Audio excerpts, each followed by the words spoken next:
अस्सलाम वालेकुम। हमारा जो आज का टॉपिक है वो है कोड ऑप्टिमाइजेशन, जो कि कंपाइलर कंस्ट्रक्शन का फिफ्थ फेज है। इससे पहले हम code intermediate code generator last lecture में पढ़ चुके हैं। आज हम देखेंगे कि कोड ऑप्टिमाइजेशन क्या होती है और इसकी डिफरेंट टेक्निक्स है कौन कौन सी हैं। तो सबसे पहले ये देखते हैं कि कोड ऑप्टिमाइजेशन क्या होती है।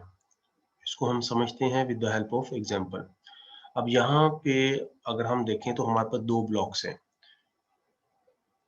जो पहला ब्लॉक है उसमें अगर आप देखें तो हमारी जो पहली इंस्ट्रक्शन है उसमें हम क्या कर रहे हैं, इंटीजर टू फ्लोट।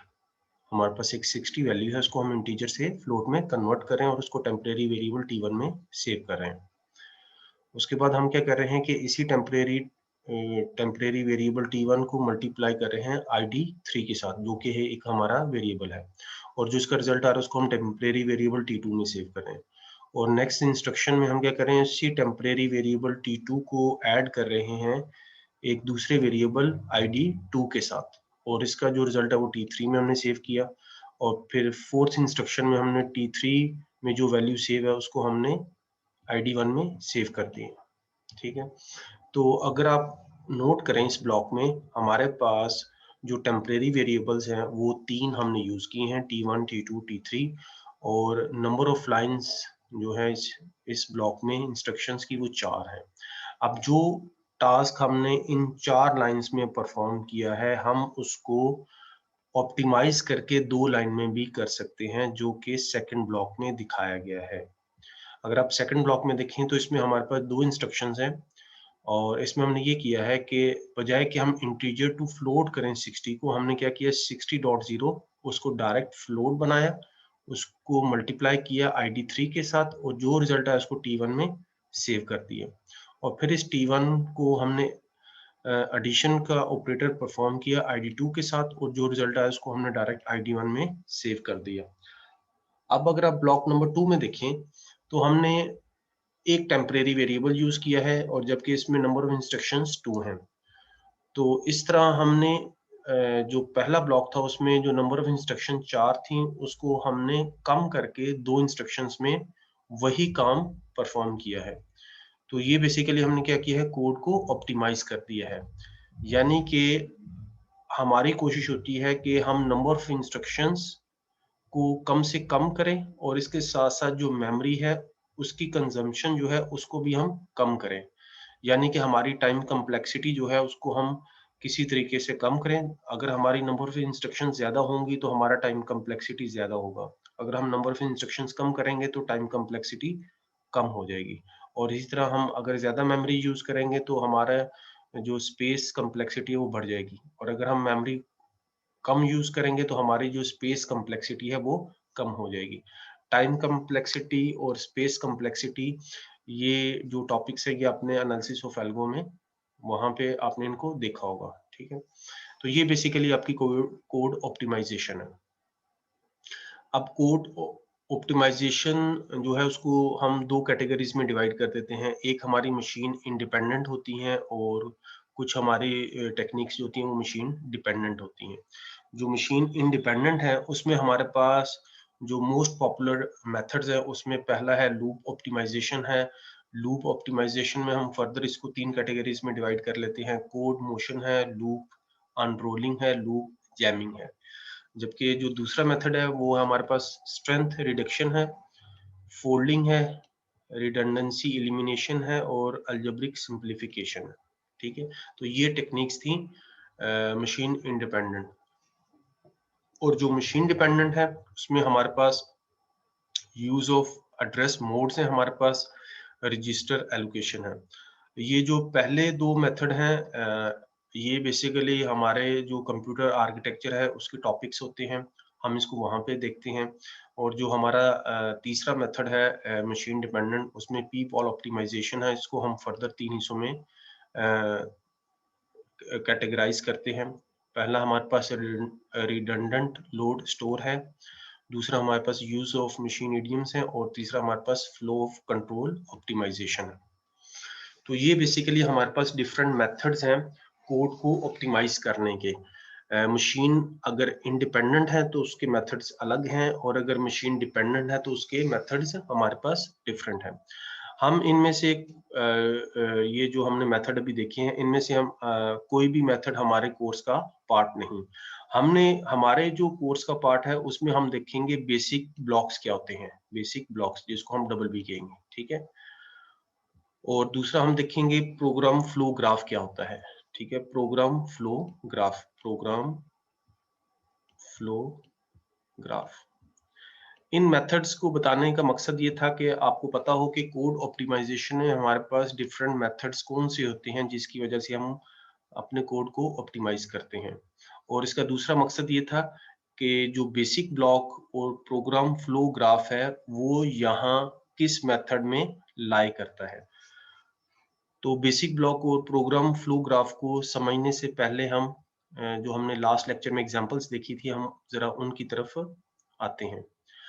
अगर आप इन एग्जांपल्स को देखें, एग्जांपल नंबर 2 है, एग्जांपल 3 हमारे पास और एग्जांपल 4 है, तो ये हमने लास्ट लेक्चर में इंटरमीडिएट कोड जनरेटर में देखी थी। जो एग्जांपल 2 है इसमें हमारे पास इफ एल्स की कंडीशन है। जो एग्जांपल 3 इसमें हमारे पास स्विच केस है, और जो एग्जांपल 4 है इसमें हमारे पास फॉर लूप है। लास्ट लेक्चर में हमने देखा था कि इफ एल्स जो एग्जांपल 2 हमने इसको किस तरह 3 एड्रेस कोड में कन्वर्ट किया था। ये वही कोड है, मैंने वहां से इसको कॉपी पेस्ट किया है। और ये जो एग्जांपल 3 है ये स्विच है, और इस हमने देखा था कि इसको हम किस तरह से 3 एड्रेस कोड में कन्वर्ट करते हैं। और इसी तरह ये हमारे पास फॉर लूप है, और हमने लास्ट टाइम देखा था कि फॉर लूप को हम किस तरह 3 एड्रेस कोड में कन्वर्ट करते हैं। यहाँ पे आपको इस चीज का अंदाजा होना चाहिए कि जो हमारा कोड ऑप्टिमाइजेशन से प्रीवियस फेज है वो हमारा इंटरमीडिएट कोड जनरेटर है। तो इंटरमीडिएट कोड जनरेटर की जो आउटपुट होगी वो हमारे पास 3 एड्रेस कोड में आएगी। इसका मतलब है कि जो कोड ऑप्टिमाइजेशन के पास जो इनपुट है वो बेसिकली 3 एड्रेस कोड होगा, ठीक है। वो क्या होगा हमारे पास 3 एड्रेस कोड।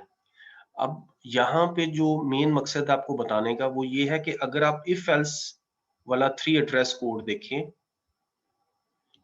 इफ एल्स का 3 एड्रेस कोड, इसी तरह अगर आप स्विच का 3 एड्रेस कोड पे अगर नजर डालें, और फॉर लूप का जो 3 एड्रेस कोड है अगर इसको देखें, तो इन तीनों में एक चीज कॉमन है, और वो ये है कि यहाँ पे देखिए कि हमारे पास if w is less than x go to 4 unconditional go to की स्टेटमेंट एग्जिस्ट करती है इफ एल्स के 3 एड्रेस कोड के पार्ट में।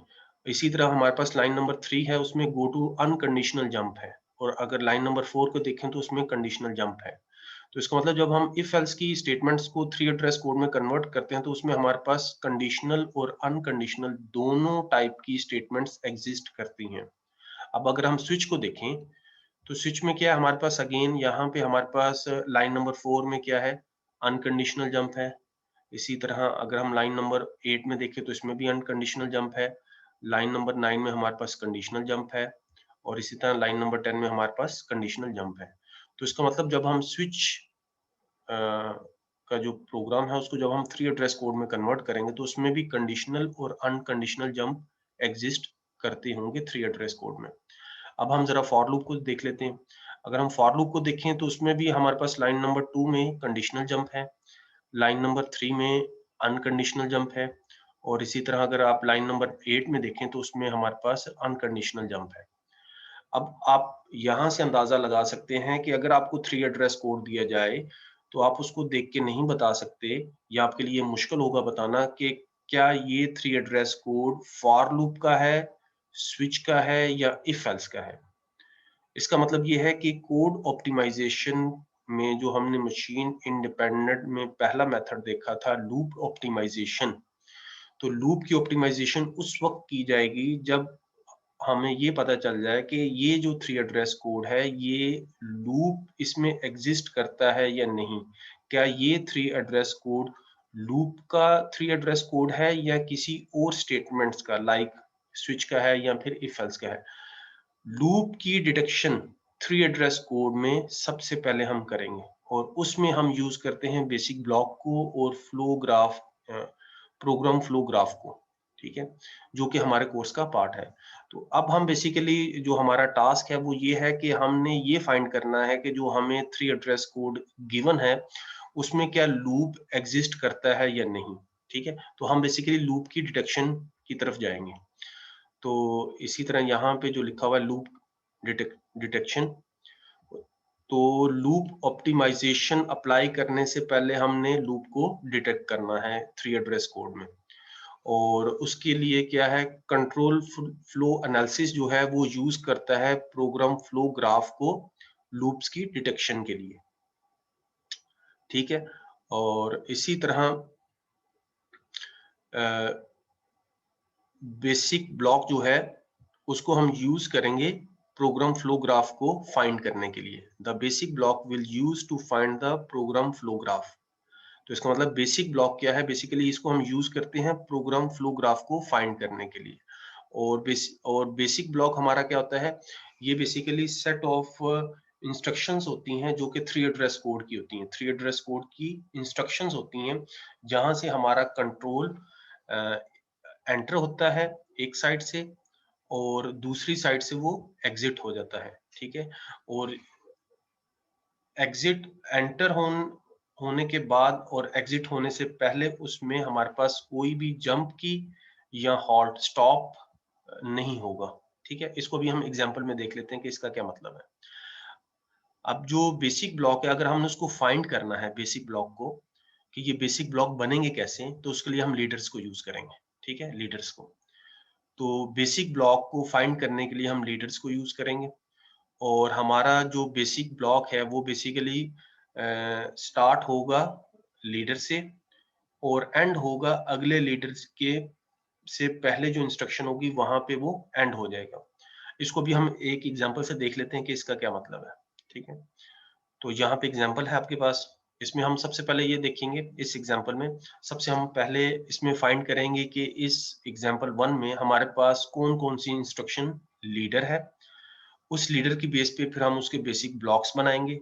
बेसिक ब्लॉक्स बनाने के बाद फिर हम उसका प्रोग्राम फ्लो ग्राफ बनाएंगे। और प्रोग्राम फ्लो ग्राफ हमें हमें हेल्प देगा कि इसमें लूप, इस जो गिवन कोड है इसमें क्या लूप एग्जिस्ट करता है या नहीं। ठीक है, तो लीडर्स को फाइंड करने के लिए हमारे पास ये 3 रूल्स हैं। ठीक है, तो पहला रूल ये है कि जो भी आपका गिवन कोड होगा उसमें जो पहली इंस्ट्रक्शन होगी 3 एड्रेस कोड की, वो हमेशा आपकी लीडर होगी। तो इसका मतलब ये जो मेरे पास एग्जांपल 1 है, इसमें जो पहली इंस्ट्रक्शन है, इंस्ट्रक्शन नंबर 1, ये आपकी लीडर होगी। ठीक है, अकॉर्डिंग टू रूल नंबर 1। अब रूल नंबर 2 ये कहता है कि जो आपकी कंडीशनल या अनकंडीशनल जंप्स हैं उसमें जो टारगेट होगा वो आपका लीडर होगा। इसका क्या मतलब, अब अगर आप इस जो एग्जांपल है इसमें अगर आप देखें तो आपके पास कौन कौन सी स्टेटमेंट कंडीशनल या अनकंडीशनल है जंप्स। तो लाइन जो इंस्ट्रक्शन नंबर 3 है ये मेरी कंडीशनल जंप है। इंस्ट्रक्शन नंबर 7 ये अनकंडीशनल जंप है। और इंस्ट्रक्शन नंबर 8 ये भी मेरे पास अनकंडीशनल जंप है। तो इसमें जो टारगेट है वो हमारा लीडर होगा। जो टारगेट है वो हमारा क्या होगा, लीडर होगा।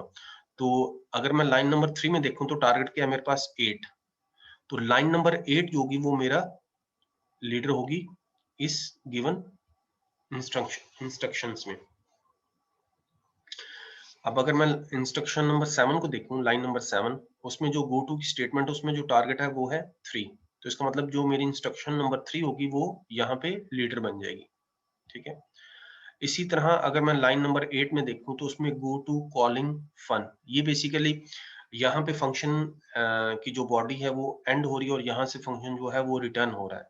ठीक है, तो हमारे पास चूंकि ये एक कोड का फ्रेगमेंट है, पूरा कोड नहीं है। अगर पूरा कोड होता तो जहां से हमने जहां से फंक्शन की कॉल आई थी हम उसको वहां पे लीडर डिक्लेयर कर देते। ठीक है, तो इसलिए हम जो फन है उसको यहाँ पे लीडर डिक्लेयर नहीं कर पा रहे क्योंकि हमारे पास बकिया कोड नहीं है।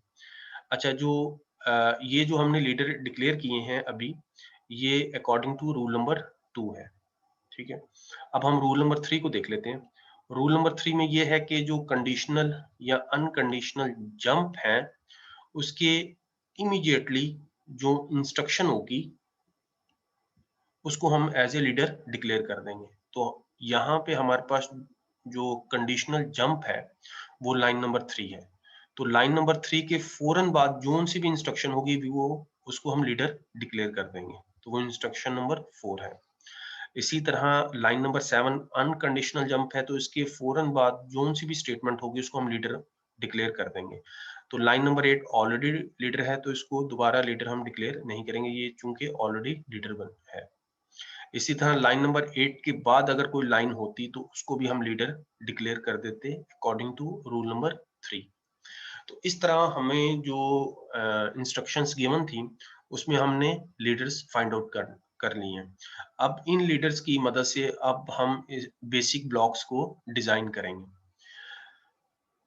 बेसिक ब्लॉक डिजाइन करने के लिए उसका तरीकाकार ये है कि जो आपका लीडर है वहां से हम बेसिक ब्लॉक को स्टार्ट करेंगे और अगले लीडर से पहले जो उनकी स्टेटमेंट होगी वहां तक हम उस ब्लॉक को ड्रॉ कर देंगे या कंस्ट्रक्ट कर देंगे। तो इसमें लाइन नंबर 1, लाइन नंबर 2, अब चूंकि लाइन नंबर 3 क्या है हमारा लीडर है, तो इसलिए हम उससे पहले जो उनकी इंस्ट्रक्शन 2 है यहाँ तक स्टॉप कर देंगे।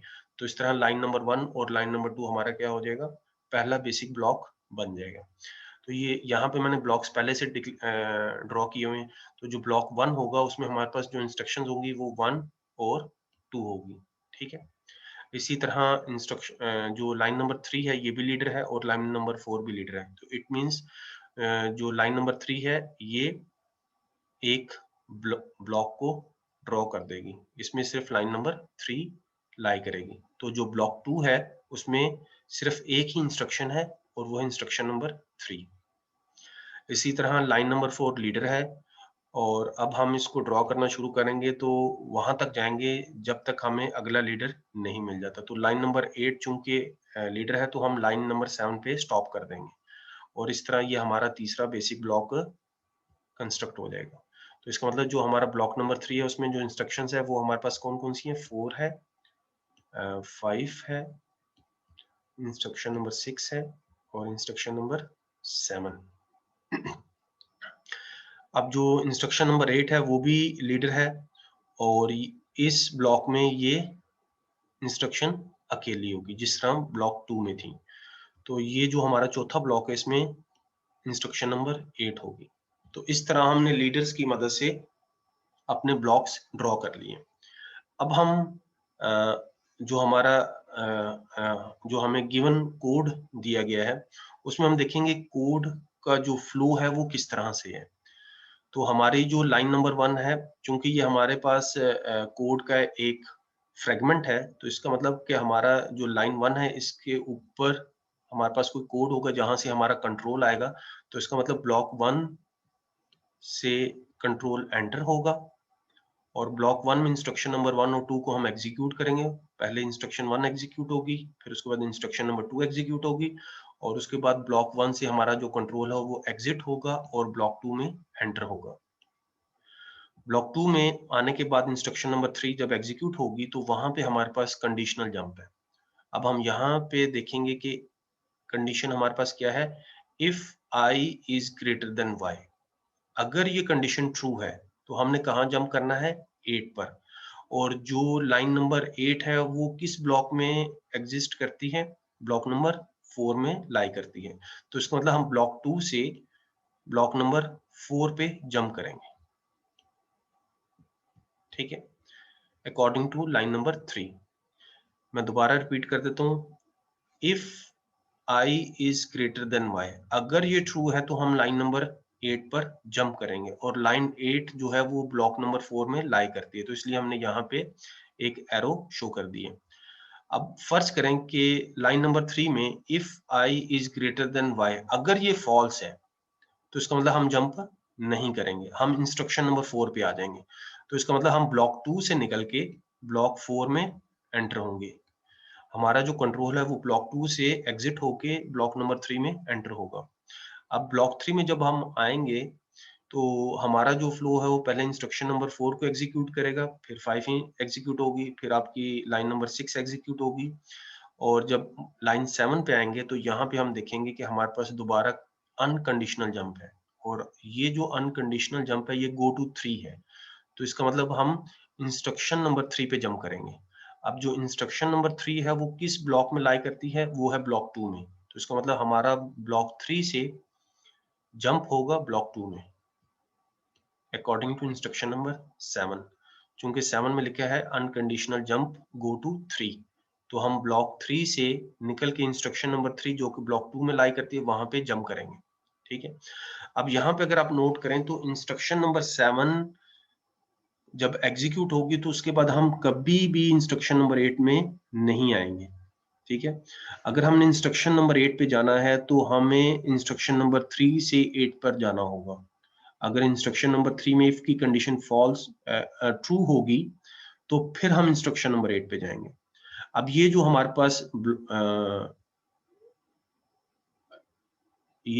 हमारे पास नोट्स बन गई हैं एजिस, अगर हम इसको गौर से देखें तो ये ब्लॉक 1 2 3 4 जो है, ये अगर हम इनको एज ए नोट्स कंसीडर करें और ये जो एरोज है अगर हम इनको एजिस कंसीडर करें तो ये हमारे पास एक टाइप का ग्राफ बन जाएगा, डायरेक्टेड ग्राफ।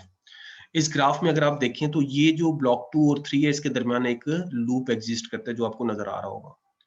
तो ये बेसिकली ये जो हमने डायग्राम बनाई है इसको हम कहते हैं प्रोग्राम फ्लो ग्राफ। इसकी मदद से हमें पता चलता है कि क्या हमारे गिवन जो कोड है एग्जांपल 1 जो हमें गिवन थी, क्या उसमें लूप एग्जिस्ट करता है या नहीं। तो यहाँ से हमें पता चल गया कि लूप जो है वो 2 और 3 ब्लॉक में एग्जिस्ट कर रहा है। हम पहले ब्लॉक 2 से 3 में जाएंगे, फिर 3 से 2 में आएंगे। ठीक है, और ये उस वक्त होता रहे, उस वक्त तक चलता रहेगा जब तक कंडीशन ट्रू है या फॉल्स है, जो भी होगा।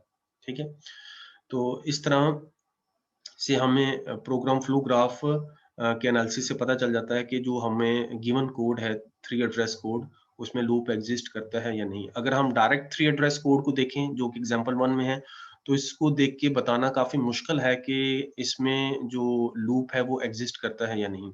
अब हम एक और एग्जांपल देख लेते हैं इसी से related, example number 2। Example number 2 में देखें तो सबसे पहले हम ये देखते हैं कि इसमें हमारे पास जो पहला रूल है वो ये है कि आपकी जो पहली इंस्ट्रक्शन होगी वो हमेशा लीडर होगी। तो हम इंस्ट्रक्शन नंबर 1 को लीडर डिक्लेयर कर देंगे। उसके बाद रूल नंबर 2 क्या था हमारे पास कि कंडीशनल और अनकंडीशनल जो जंप है उसमें जो टारगेट है वो आपका लीडर होगा। तो इसमें हमारे पास जो कंडीशनल जंप है, एक लाइन नंबर 9 है और एक लाइन नंबर 11 है। इसके अलावा हमारे पास कोई भी कंडीशनल या अनकंडीशनल जंप्स नहीं, सिर्फ लाइन 9 और 11 में कंडीशनल जंप्स है। अनकंडीशनल जंप यहाँ पर हमें गिवन नहीं। तो इसका मतलब है कि लाइन नंबर 9 में जो हमारा टारगेट है वो लाइन नंबर 3 है। तो अब हम लाइन नंबर 3 को लीडर डिक्लेयर कर देंगे। इसके बाद लाइन नंबर 11 है और उसमें हमारे पास जो टारगेट है वो है 2। तो इसका मतलब हम लाइन नंबर 2 को लीडर डिक्लेयर कर देंगे। ठीक है, अकॉर्डिंग टू रूल नंबर 2।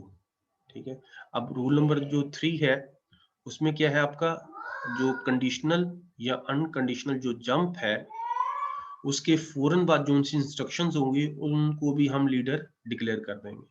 तो यहाँ पे हमारे पास लाइन नंबर 9 जो है वो कंडीशनल जंप है, तो इसके फौरन बाद जो सी भी इंस्ट्रक्शन होगी उसको हम लीडर डिक्लेयर कर देंगे। तो लाइन नंबर 10 जो है वो आपकी एज ए लीडर डिक्लेयर कर दी गई है।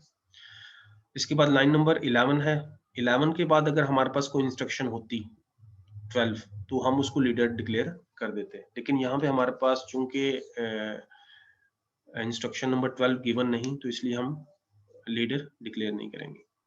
अब अगर हम गौर से देखें तो हमारे पास यहाँ पे 4 लीडर्स हैं, तो इट मींस हमारे 4 ब्लॉक्स बन जाएंगे। जो पहला ब्लॉक है उसमें सिर्फ इंस्ट्रक्शन नंबर 1 होगी। ठीक है, और जो हमारे पास दूसरा ब्लॉक है उसमें सिर्फ इंस्ट्रक्शन नंबर 2 होगी। और हमारा जो तीसरा ब्लॉक होगा उसमें हमारे पास इंस्ट्रक्शन 3 से लेके इंस्ट्रक्शन नंबर 9 तक ये हमारा ब्लॉक होगी। क्योंकि ये हमने ऊपर भी देखा था कि हमारा जो लीडर है जहां से हमारी ब्लॉक स्टार्ट हो रहा है वहां से लेके जो अगला लीडर है जो लाइन नंबर 10 है उससे पहले जो स्टेटमेंट होगी वहां तक हम ब्लॉक को ड्रॉ करेंगे। तो इसलिए जो हमारा थर्ड ब्लॉक है उसमें जो इंस्ट्रक्शंस होंगी वो 3 से 9 तक होंगी। ठीक है। अब जो हमारा चौथा ब्लॉक होगा उसमें इंस्ट्रक्शन नंबर 10 लीडर है, 10 और 11 ये दो इंस्ट्रक्शंस ब्लॉक नंबर 4 में लाई करेंगे। तो ब्लॉक 4 में हमारे पास इंस्ट्रक्शन नंबर 10 है और इंस्ट्रक्शन नंबर 11 है। तो अब आपने देखा कि हमने किस तरह लीडर्स की मदद से अपने ब्लॉक्स को ड्रॉ किया है। अब हम इस ब्लॉक्स के दरमियान जो हमारा फ्लो है प्रोग्राम का उसको हम ड्रॉ करने की कोशिश करते हैं। तो हमारा जो फ्लो है वो बेसिकली ब्लॉक 1 में एंटर होगा और इंस्ट्रक्शन नंबर 1 को एग्जीक्यूट करेगा और उसके बाद वो इंस्ट्रक्शन नंबर 2 पे चला जाएगा। तो इसका मतलब ब्लॉक 1 से वो एग्जिट होगा और ब्लॉक 2 में एंटर होगा। ब्लॉक 2 में आने के बाद इंस्ट्रक्शन नंबर 2 को एग्जीक्यूट करेगा और ब्लॉक 3 में चला जाएगा। तो इसका मतलब ब्लॉक 2 से एग्जिट होगा और ब्लॉक 3 में एंटर होगा। ब्लॉक 3 में आने के बाद इंस्ट्रक्शन नंबर 3, 4, 5, 6, 7, 8 तक वो एग्जीक्यूट करेगा और जैसे ही इंस्ट्रक्शन नंबर 9 पे आएगा, जो कि ब्लॉक नंबर 3 का पार्ट है, 9 के ऊपर कंडीशन है आपके पास और उसमें क्या है, if J is less than equal to 25, अगर ये ट्रू है तो फिर हम जंप करेंगे 3 पर, इंस्ट्रक्शन नंबर 3। और इंस्ट्रक्शन नंबर 3 किस ब्लॉक में लाई करती है? ब्लॉक नंबर 3 में। तो इसका मतलब ये सेल्फ लूप बन जाएगा कि हम जंप करेंगे इंस्ट्रक्शन 3 पे जो कि ब्लॉक 3 में ही लाई करती है अकॉर्डिंग टू इंस्ट्रक्शन नंबर 9। क्योंकि 9 में ये बताया गया है कि अगर j की वैल्यू 25 से लेस या इक्वल है तो आपने इंस्ट्रक्शन नंबर 3 पे जंप करना है और वो हमारा ब्लॉक 3 है। और अगर फर्ज करें कि अगर ये इंस्ट्रक्शन फॉल्स हो जाती है, इफ की condition, if j is less than equal to 25, अगर ये फॉल्स है तो फिर हम जंप नहीं करेंगे, फिर हम इंस्ट्रक्शन नंबर 9 से 10 में आ जाएंगे। तो इसका मतलब हम ब्लॉक 3 से एग्जिट करेंगे और ब्लॉक 4 में एंटर होंगे, क्योंकि इंस्ट्रक्शन नंबर 10 जो है वो लाई करती है ब्लॉक 4 में। अब इंस्ट्रक्शन नंबर 10 एग्जीक्यूट करने के बाद हम इंस्ट्रक्शन नंबर 11 को जब एग्जीक्यूट करेंगे तो उसमें हमें फिर कंडीशनल जंप मिल जाएगा और उसमें क्या है, i इज लेस देन 50। अगर ये ट्रू है तो हम लाइन नंबर 2 पे, इंस्ट्रक्शन नंबर 2 पे जंप करेंगे और जो इंस्ट्रक्शन नंबर 2 है वो ब्लॉक 2 में लाई करती है। तो इसका मतलब हम ब्लॉक 4 से जंप करेंगे ब्लॉक 2 में, क्योंकि हमारी जो लाइन नंबर 11 है इसमें कंडीशन है if i is less then 50। अगर ये ट्रू है तो हम लाइन नंबर 2 पर जंप करेंगे जो कि लाई करती है ब्लॉक 2 में, तो इसलिए हमने वहां पे एक एरो शो कर दी है। और अगर फर्ज करें if i is less then 50, अगर ये फॉल्स है तो फिर हम लाइन नंबर 11 से 12 पे जाएंगे, इसका मतलब हम इस ब्लॉक से एग्जिट कर जाएंगे। तो इस तरह ये हमारे जो प्रोग्राम है उसका फ्लो बन जाएगा। तो ये हमारा क्या बन गया है, बेसिकली प्रोग्राम फ्लो ग्राफ। इस प्रोग्राम फ्लो ग्राफ की मदद से अब हम बता सकते हैं कि हमारे हमें जो गिवन इंस्ट्रक्शंस थी 3 एड्रेस कोड, उसमें लूप एग्जिस्ट करता है या नहीं, अगर करता है तो कितने इसमें लूप एग्जिस्ट करते हैं। तो अगर आप इसमें नोट करें तो हमारे पास इसमें दो लूप है, एक सेल्फ लूप है ब्लॉक 3 में और दूसरा लूप है हमारा ब्लॉक 2 से 4 में। यानी कि हम ब्लॉक 2 से ब्लॉक 3 में जाएंगे, ब्लॉक 3 से ब्लॉक 4 में आएंगे और फिर ब्लॉक 4 से ब्लॉक 2 में चले जाएंगे। तो इसका मतलब जो गिवन एग्जांपल है इसमें हमारे पास दो लूप्स हैं, एक सेल्फ लूप है और एक हमारे पास ब्लॉक 2 से 3, 3 से 4 और फिर 4 से 2 में है। आप इस डायग्राम को इस तरह से भी देख सकते हैं कि हमारे पास यहाँ पर 4 नोड्स हैं और उनके दरमियान एजेस हैं और ये एजेस डायरेक्टेड एजेस हैं। तो ये हमारा एक डायरेक्टेड ग्राफ बन जाएगा और इस ग्राफ में देखें तो आपको दो लूप्स नजर आ रहे होंगे। तो इस तरह हम जो हमें गिवन 3 एड्रेस कोड होगा, जो इंटरमीडिएट कोड जनरेटर का आउटपुट होगा और कोड ऑप्टिमाइजेशन का इनपुट होगा। तो हमने उसमें ये फाइंड करना है कि क्या उसमें लूप एग्जिस्ट करते हैं या नहीं।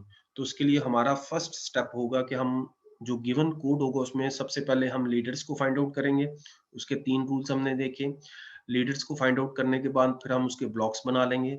ब्लॉक्स बनाने के बाद हमारे जो गिवन प्रोग्राम है 3 एड्रेस कोड, उसमें हम फ्लो देखेंगे कि हमारी इंस्ट्रक्शंस का फ्लो किस तरह से चल रहा है। और फ्लो बनाने के बाद हमारे पास प्रोग्राम फ्लो ग्राफ बन जाएगा और उसकी मदद से हमें ये पता चल जाएगा कि जो गिवन इंस्ट्रक्शंस है उसमें लूप एग्जिस्ट करता है या नहीं, और अगर करता है तो उसमें कितने लूप्स हैं।